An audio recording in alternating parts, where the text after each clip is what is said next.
welcome to the performance room. I'm very happy to be here with Ragnar Kjartansson, who has transformed this room completely with painting it Rococo dining style. And I guess we didn't know how long it would take you all to eat a piece of steak. You were getting through it there. This was like an antidote to Carolee Schneemann's Meat Joy. You called it variations on Meat Joy, but it couldn't be more different. Yeah, I guess, I mean, it's not the 60s anymore. That's true. Yeah, and... What year is it? I don't know. Around 17. We're somewhere in the 18th century. Or, yeah, because, I mean, Meat Joy, Carolee Schneemann's Meat Joy is one of my favorite pieces. There's like the idea of the body and the carnal and all that stuff. Yeah, I mean, they were riding around with chicken carcasses and stuff naked. Yeah. We wondered if this was going to kind of unfold in that direction, but you kept it quite polite. Yeah, it's just like the carnal inside, It's just, it's basically the joy of eating meat. This one's, about, but also the theatrical aspect of it. Because I'm raised in the theater, and I always love this idea, like when you do something totally real in a theater set and in a costume, it becomes absolutely, it's like you're pretending to eat meat, although you're eating meat. But you really wanted that viscerality of actually chewing on it and eating it and having to swallow and digest it. Yeah. Although not so much joy, it looked like. Solemn. It was kind of meat, joyful melancholia, or some melancholia, meat melancholia. Yeah. It's been retitled. Yeah. I forgot to say, actually, we've been getting quite a lot of questions and comments in, but you can send in questions through Twitter, Facebook, or Google+, as well as through YouTube. And quite a lot of people have commented already. Lilymond at Lilymond Arts has said, BMW Tate Live, exciting performance party a la 1799. Vanity is ancient as humanity. Men in wigs are quite sexy. Oh. There we are. That's her opinion. I think so too. I really think so too. The makeup's good too. Yeah. I think it's like horrible that, I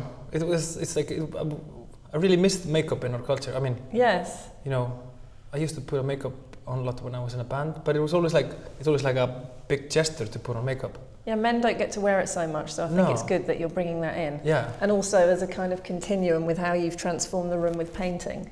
Because the whole thing in a way is a painted tableau vivant, and that is the way you've worked a lot.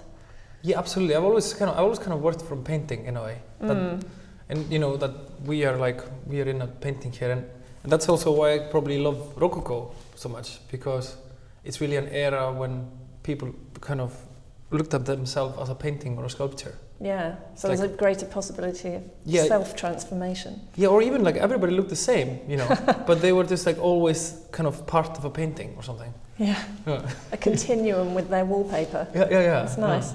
Yeah. Reggie Prim in Minneapolis has asked, are the costumes and colours true to the period? Oh, I think so. I mean, I don't know what the period is. It's, It's a kind of fantasy of Rococo. Yeah, it's kind of, I mean, it's like, I was painting this with my friends and we were all just doing like... In 3 days, and it was quite impressive, I think. It's all kind of gibberish Rococo, Okay. Like how we... Rococo mashup. Yeah. Someone's asked, is burping encouraged? Are we watching formalities? And that was from Konstantinos Alexandrou. And Diana Samford in Kent asked, did you practice eating that slowly? I was just trying to keep, because Sam, who's sitting up beside me, he's like a famous slow eater. So I was just trying to, He was like your marksman. He was like my marksman. I was like keeping up with Sam. Actually, I mean, I would say you're eating at a normal pace. It's just that on YouTube, everything seems things kind of speeded up your attention. It's just so long and annoying to watch people eat steak. I'm sorry, excuse me. Why did you choose Annelies Tamir Bolo in Amsterdam has asked, why did you choose to set this dinner in the 18th century? Yeah, probably because of, I wanted to do this piece which was like a, it was like a homage or a variation on Meat Joy, and I wanted to do a piece. I mean, basically the piece started with I wanted to do a piece that was total theater, and also like coming here and seeing this white space. It's like it's kind of the most characterless space you can imagine. Yeah. So it's normally just a very plain white gallery space that has changing works in it.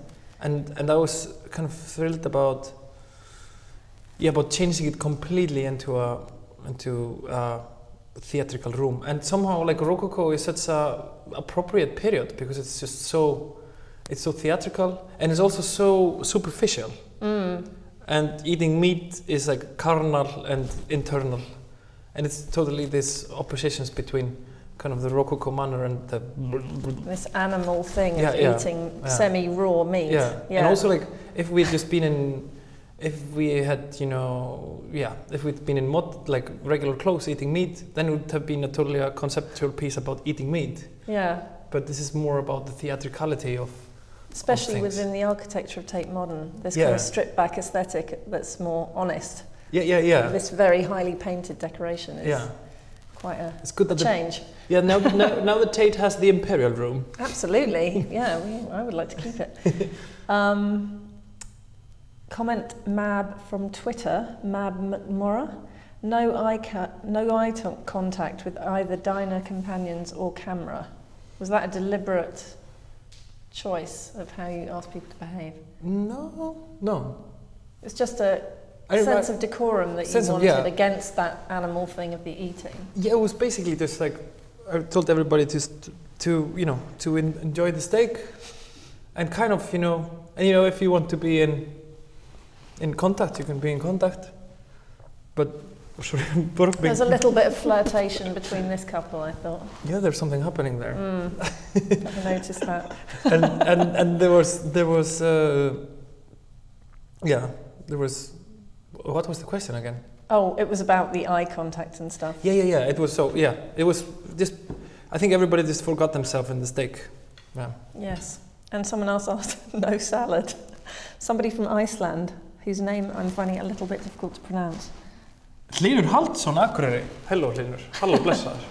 Thank you. Oh, it's a great artist. You do better than me. He's a great artist from Akureyri in Iceland. Well, he wants to know where the salad was. Yeah.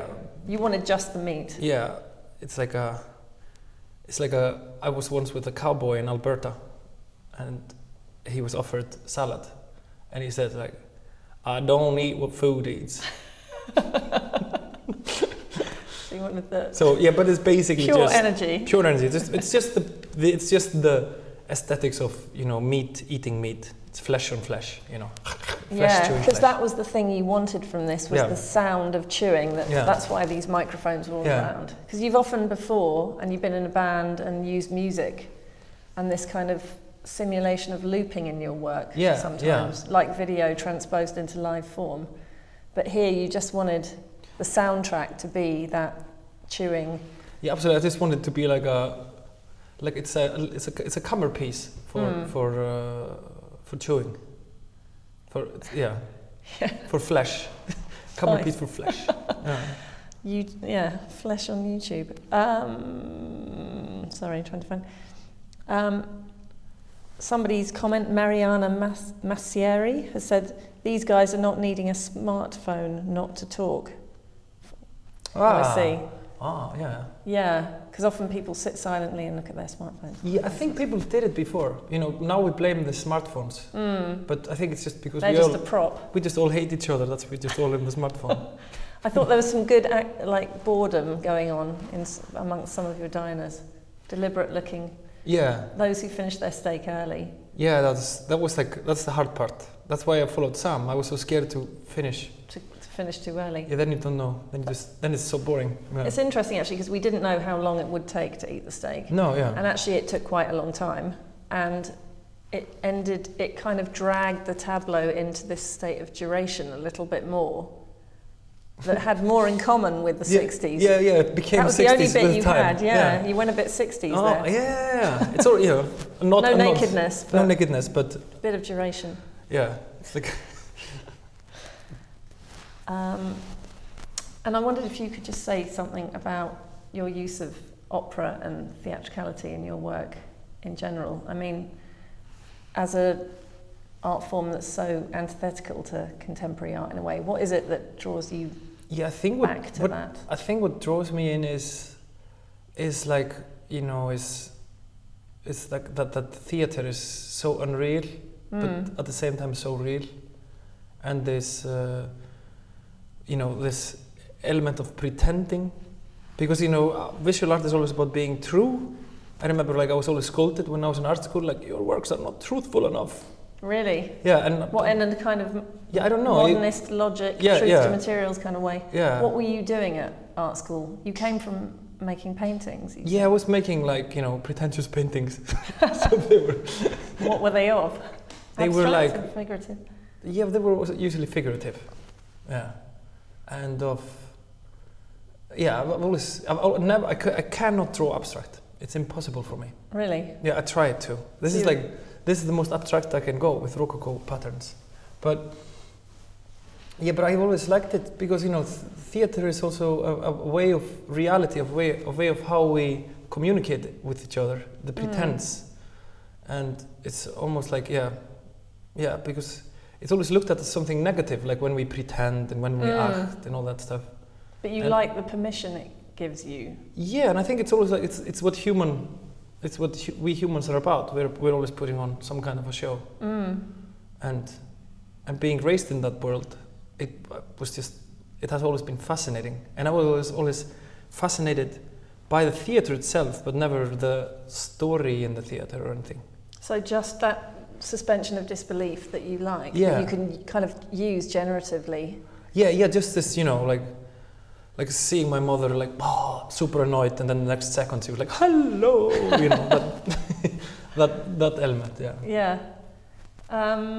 Somebody's asked, Mary McMillan from Durham has asked, what's it like directing a performance and being in it without being able to see your audience?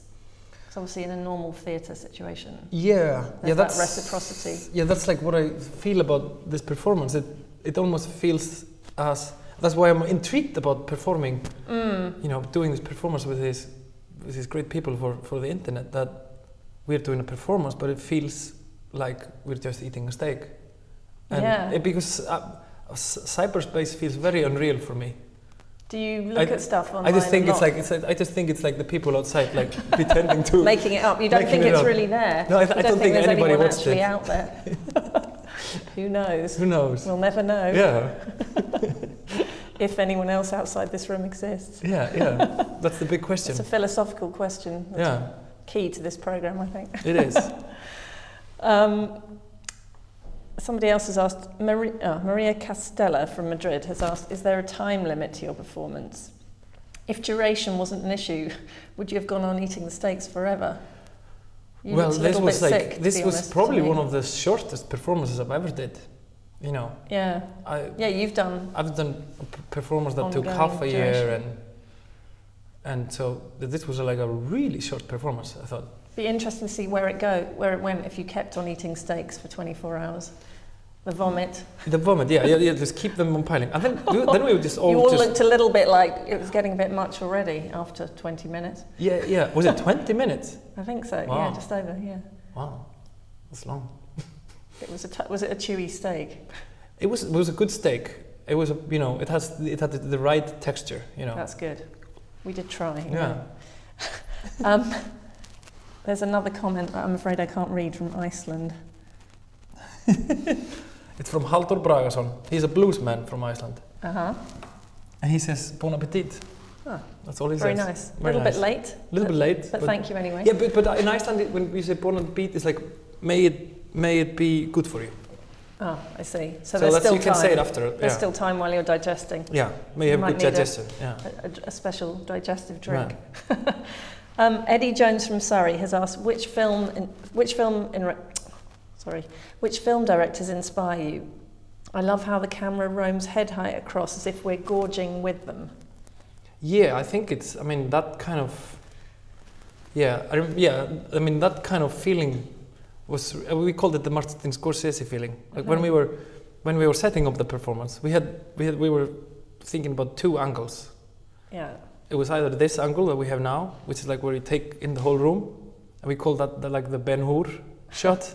And then when we went down, it's more like kind of, you know, it's like, you know, amongst them, like becoming, Martin Scorsese like. But I love so many filmmakers. It's just, you know, yeah.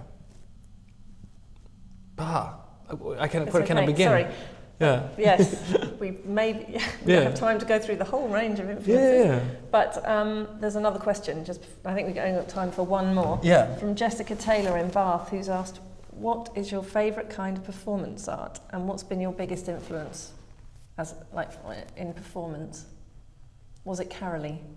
Yeah, I mean Carolee is a big influence. Carolee Schneemann. Yeah, and Marina is a big influence. Marina Abramovic. Yeah, Marina Abramovic. And the Chris. Recent. Yeah, also the recent. Because like I thought like the recent ones really kind of changed how you perceive performance art. Because she broke all her rules. And because with the old Marina pieces, it was always about the artist as the hero. And then when she did these pieces, you know, where you just make actors. Yeah, like where she sat in the MoMA. When she sat in the MoMA and she made the retrospective with the actors. With actors playing her younger. And that really roles. kind of broke down this it's true, yeah. This palace of 60s, 70s performance art into because it was so much about authenticity and her own pain, and then to have it faked by actors. Yeah, it's not fake. Yeah, everybody can do it. Yeah, performance art is easy. Everybody can do it. That's a good line. So catchphrase of our department. Yeah. Thank you. So I mean, these are like the old heroes, but those of are course, classic. My classic Hannes. Yeah. Thank you. Well, I think actually we've run out of time, sadly, but thank you ever so much for answering questions. Thank you so much. Thank you. It's a pleasure to have you here. And thank you to people for watching, and come back to the next performance room, which is in December. Thanks.